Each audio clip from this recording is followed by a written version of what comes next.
Last week एक patient ने clinic में विजिट किया। तो पेशेंट के साथ समस्या ये थी कि बार बार पेशेंट को एलर्जिक अर्टिकेरिया मतलब स्किन का रेड होना, स्किन पे दाने बनना, इचिंग आना, ये चीज़ें बार बार हो रही थी। और डॉक्टर ने पहले जहाँ भी उन्होंने दिखाया तो डॉक्टर ने उनको एंटी एलर्जिक मतलब लिवोसिट्राजिन एक टैबलेट लिख रखा था, जो वो डेली रात को खाते थे।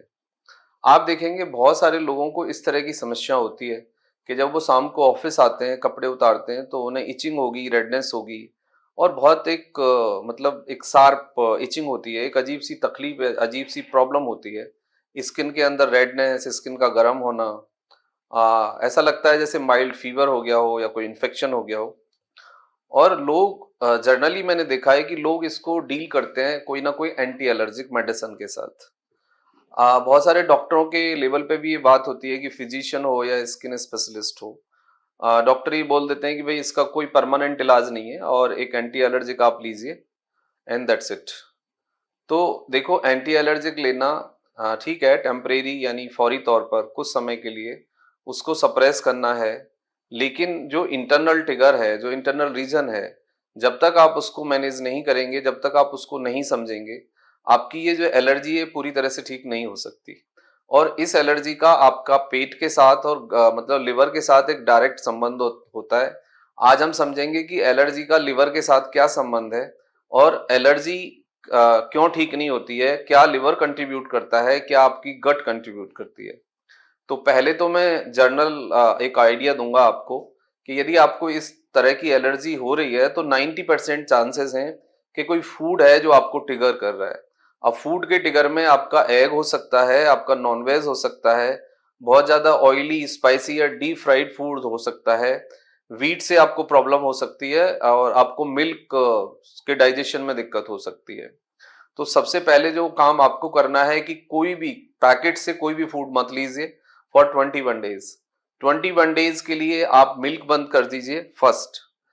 यदि पहले आप फर्स्ट मिल्क बंद करिए, उसके बाद यदि फाइंडिंग ये हो कि मिल्क से कोई प्रॉब्लम नहीं है तो नेक्स्ट 21 डेज के लिए फिर आप वीट यानी गेहूं बंद कर दीजिए। नेक्स्ट 1 डेज के लिए आप एग और मटन और पैक्ड फूड बंद कर दीजिए। तो ये 3 एक्सरसाइज आपको करनी होंगी अपने लेवल पे। और इन 3 एक्सरसाइज के बाद आपको ये फाइंडिंग हो जाएगी, आपको ये समझ आ जाएगा कि आपको किस फूड से ट्रिगर है, किस फूड से एलर्जी है। बहुत सारे लोगों को जो आपके फ्रूट्स हैं, जो इनमें थोड़ा सा खट्टापन होता है, उससे भी एलर्जी हो सकती है। तो उसको हमें समझना होगा। अब हम आते हैं कि डायरेक्टली लिंक क्या है। देखो, लिवर के लेवल पे जब एंजाइम्स बढ़ते हैं लिवर में, आपने देखा होगा कि एसजीओटी, एसजीपीटी, बिलिरुबिन जब बढ़ जाता है तो कुछ कंडीशंस डेवलप होती हैं। हिस्टामिन इम्बैलेंस, मतलब हिस्टामिन का मतलब होता है एंटी हिस्टामिन्स हम देते हैं, और हिस्टामिन्स वो होते हैं जो हमारी बॉडी के अंदर एलर्जी को बैलेंस करते हैं। मतलब हिस्टामिन जो रेस्पॉन्स है, जो एंटी एलर्जिक रेस्पॉन्स है, उसके अंदर गड़बड़ी यानी इम्बैलेंस होना, ये एक चीज देखी जाती है।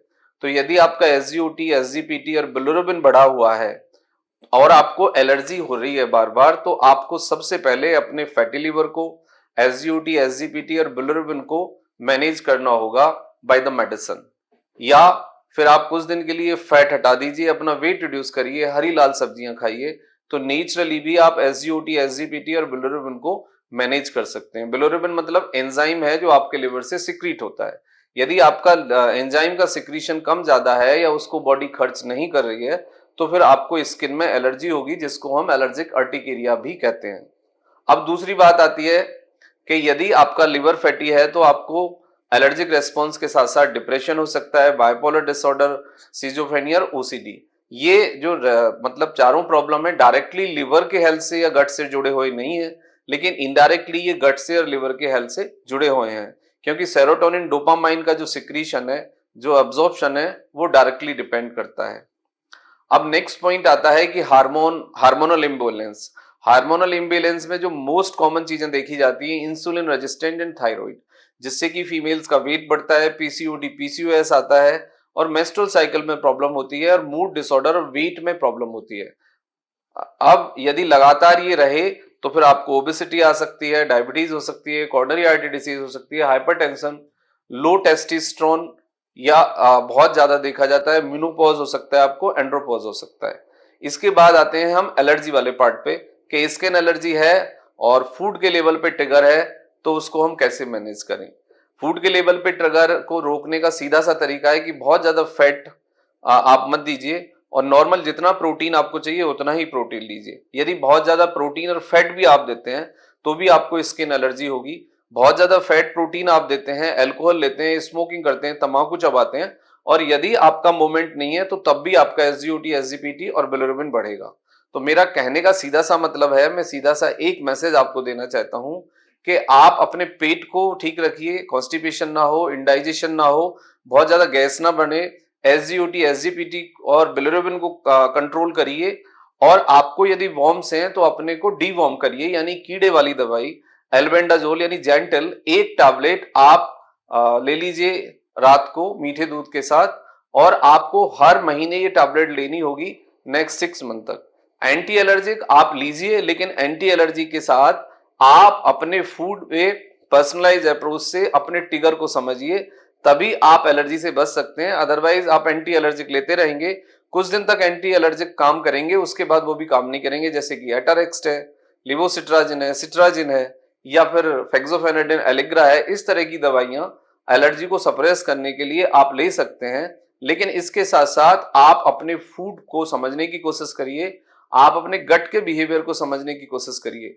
कुछ लोगों में कॉन्स्टिपेशन के कारण, इंडाइजेशन के कारण भी एलर्जिक हो सकता है वो, तो उन लोगों को त्रिफला एक बेस्ट मेडिसिन है जो स्किन की एलर्जी को भी मैनेज करेगा और आपके एंजाइम्स और आपका जो मतलब गट के अंदर जो इम्प्योरिटीज हैं उसको डिटॉक्सिफाई करेगा। तो त्रिफला वो लोग खा सकते हैं रात को गर्म पानी में 1 चम्मच खाना खाने के 1 घंटे बाद। ये एक तरीका है। फूड के लेवल पे पर्सनल अप्रोच बहुत जरूरी है।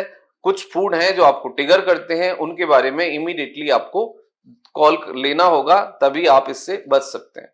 Thank you very much and take care yourself.